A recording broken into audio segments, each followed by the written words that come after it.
Hello everyone, it is indeed inspiring to see you once again.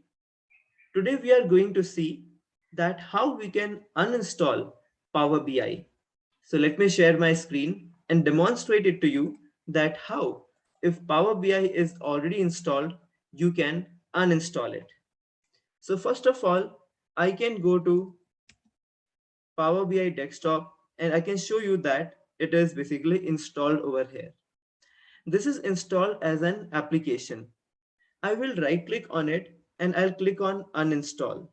So here I'm clicking on uninstall and once again I click on uninstall.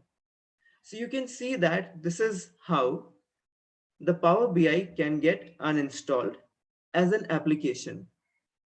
So there would be some message or a pop-up coming in some time and it will give me a confirmation that Power BI app has got uninstalled. By the time it is happening, I will take you to the Microsoft Store so that from Microsoft Store also we can see that whether it is installed or uninstalled. Anything which is installed, it gives us an option of open. So I'm clicking on Power BI and here you can see it will give me certain results. So Power BI, Power BI desktop.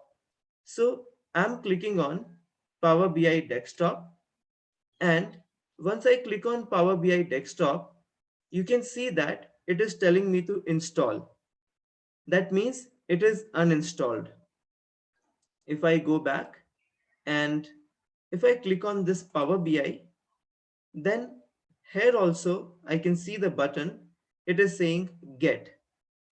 So this means that now the Power BI is not installed on my laptop. I can once again click on Windows button and check for Power BI and you can see that Power BI is not there. So this is how you can uninstall Power BI in your machine, in your laptop.